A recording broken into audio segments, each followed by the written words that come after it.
It is that bad, huh? So, TOA has been under some scrutiny, to say the least. I've seen some people in the community arguing whether this TOA is easy, too hard, or overkill, but I don't think that's like the whole picture.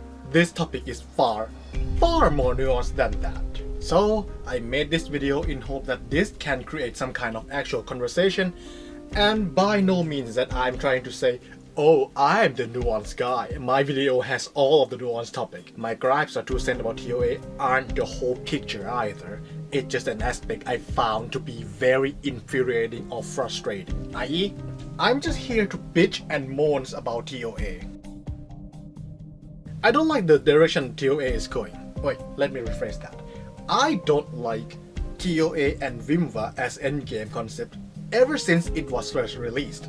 I think DPS check with timer sucks and boring. This 2 game mode has always been a vehicle, for the lack of a better term, for pushing player into pulling whoever the heck on the banner, which in itself is not the worst thing. It is how high production gacha game makes money after all, but I still hate that Genshin freaking popularized this business model, but it's not relevant to the topic. So let's get back to the topic at hand, TOA overfilling. I also think this whole overshielding is bad, but not for the same reason people like saying, okay, no, he isn't a person, he's a rat. While the rat might try to argue for the sake of the casuals, I would say this. Overshielding is bad for both casuals and sweaties. For casuals, it's easy to explain, right? They can clear, so they start to think, hey, maybe I need to pull on the banner character? And thus confirming the already existed bias against mobile or gacha games about it being paid to win when it isn't really the case. By the way, I'm not saying you can't clear without a shield unit or team. You obviously can if you are even half decent at the game. I mean, look at my clear here. Now, onto the sweaties.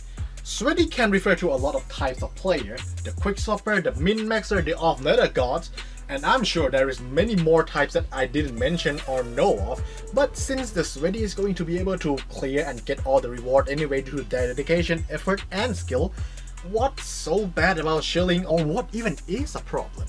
Right now, the shilling is not a problem, but if Kurok continues with the current TOA and Vimva direction, I'm afraid quickswap playstyle might become a dead playstyle, or at the very least, feels like an afterthought by Kuro in favor from making more profit. As a Genshin migrant, Wuva Quickswap was a breath of fresh air. It was more action oriented, it was fast, it was fluid, it offered player a huge degree of freedom of expression to interact with any combat encounter. And by the way, I'm not saying Genshin is bad, I'm saying it is a different game with different design philosophy. So I was really looking forward to how they would push or develop Quickswap to be more in line with their vision after their decision to nerf Chicharon and Yinlin, but what's to come is rather disappointing for me.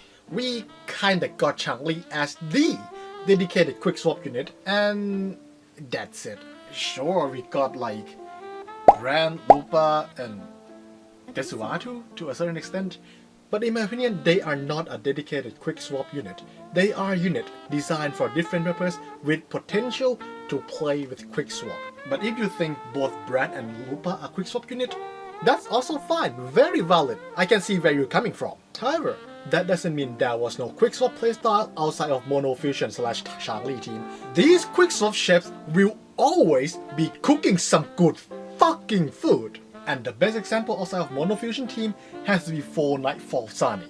I recently learned about the existence of 4 Nightfall after people clowning on the Rat Prince Spectro Fossil team gameplay, and on God, the 4 Nightfall combo or rotation, whatever you want to call it, was probably one of, if not the coolest shit to ever be cooking up by the community. For the longest time, I feels like Quickswap should have been the playstyle for Major, since this playstyle quite literally pushed everything this game has to offer to its limit. I mean, just look at this! Look at how tight Sunny Cat the rotation is! When you're playing Quickswap, you are pretty much playing 2 or 3 characters at the same time. You have to manage multiple cooldowns simultaneously, and naturally, your consider gain is now double or even triple, depends on how you play. So there can be some scenario where certain unit has full consider bar faster than you intended because you dodged with that character. So it's now become a split-second decision of when and or who do you spend this unit outro on without messing up your rotation. I cannot really say this for all the sweaty, specifically those of quickswap variety, but as someone who really enjoy quickswap's playstyle, not even good at by the way, just enjoy. I was frustrated that my time and effort putting into getting better at the team will not and cannot have a faster clear time than the shield unit because Kuro and Math said so. This isn't me talking about 3.2 TOA by the way, this is me bitching about the atrocity that was 3.1 TOA chilling for MF. I can't remember which floor that has two bosses, but on the first boss, which is one of the Mayfist, if I remember correctly, I did some damage test experiment on the first boss. I forgot to record the run, so feel free to doubt me here. At a 4 minutes and 10 seconds mark, give or take, my mono fusion team can deal roughly 80% HP of the first boss, and my suboptimal build MF on her suboptimal team can deal roughly around the same damage to the boss, maybe a bit slightly less. At that point, I was like, why do I even fucking try again? And before some of you would comment stuff like, I can't beat it with the mono fusion team you're using, or skill issue, get good, please shut up and shove. I acknowledge my skill issue, I am not a good player. My problem is not I cannot clear it. My problem is, it's not worth my time and effort. If the player took time to learn ins and outs of any specific team, the player should be rewarded more than just the team optimal damage. If any specific team has higher skill floor and ceiling, then those teams should deal more damage and has faster clear time than the standard team or the 1-2-3 rotation team. No offense to anyone who like 1-2-3 team by the way, it's a perfectly fine way to play and enjoy the game. But that is not the case, is it? At the time, during T41, I was molding hard. I looked up if there is a way from Monofusion, Chun-Li, Brand, and Lupa to clear that specific flaw while also checking if it was just me had a massive skill issue moment. But I couldn't find it, so I gave in and cleared it with AMF. Feel free to slap me with the video of Monovision clear, I would love to see it. I really do. So you are saying player with high skills should be able to brute force and clear TOA, Vimva and Matrix faster than the shield unit and or their team? But wouldn't that like render the team building aspect of the game useless? You, my non-existent imaginary viewer of mine, might have said. For the first point, yes, I think that should have been the case ever since the beginning. If the player put the time and effort into learning the game, they 100% earned it. One of the many ways Kuro can implement the push for reward quickswap playstyle and the team with higher execution barrier while making sure those teams will not nullify the needs of shilling is making one more buff on top of the universal buff, like when switching characters, incoming characters gain X% damage bonus for Y seconds. Bonus damage will be reduced to 0 over time. If the active characters took damage from enemy, this bonus damage will immediately be reduced to 0% and enter 30 seconds cooldown before it can be activated again. Does it sound absurd? Yes, very much so.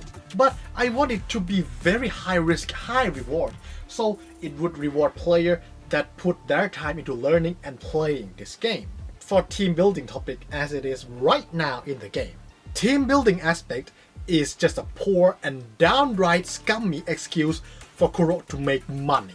Every single unique niche has 0 free-to-play or 4-star alternative. Spectral Frazzle? Who besides these two fuck-ass? Arrow Erosion?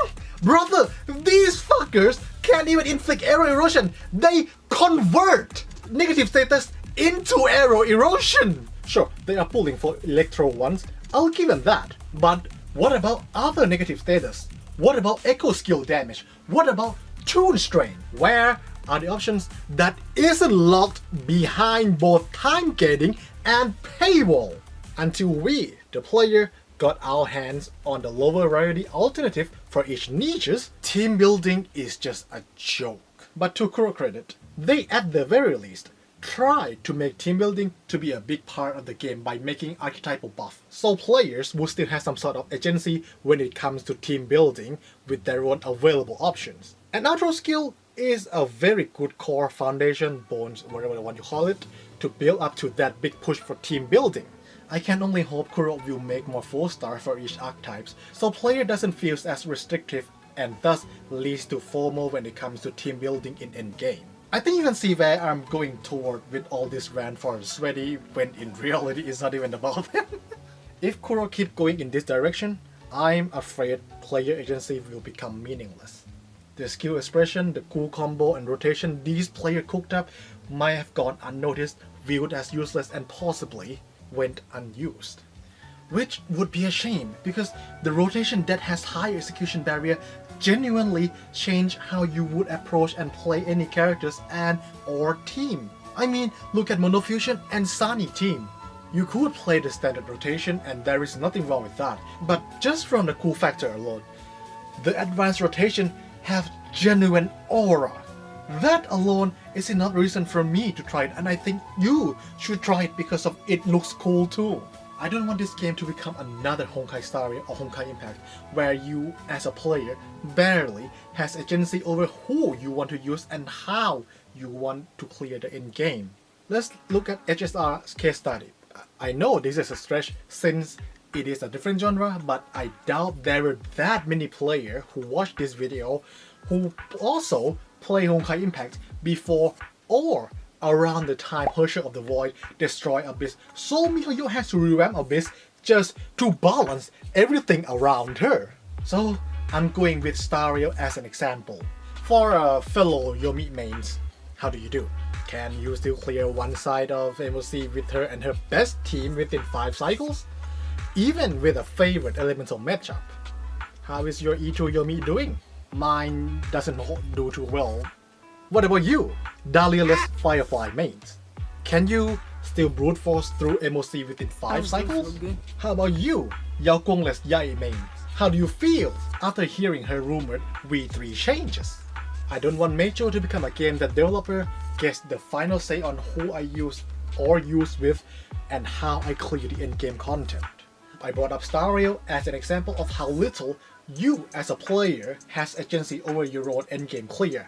I'm not saying if you play off meta or be creative with your team you cannot clear. Seiyuu mains exist after all. Star Rail has at least an expected design from RPG game like Party of every role to explain or justify the lack of player agency because, well, the team needs it.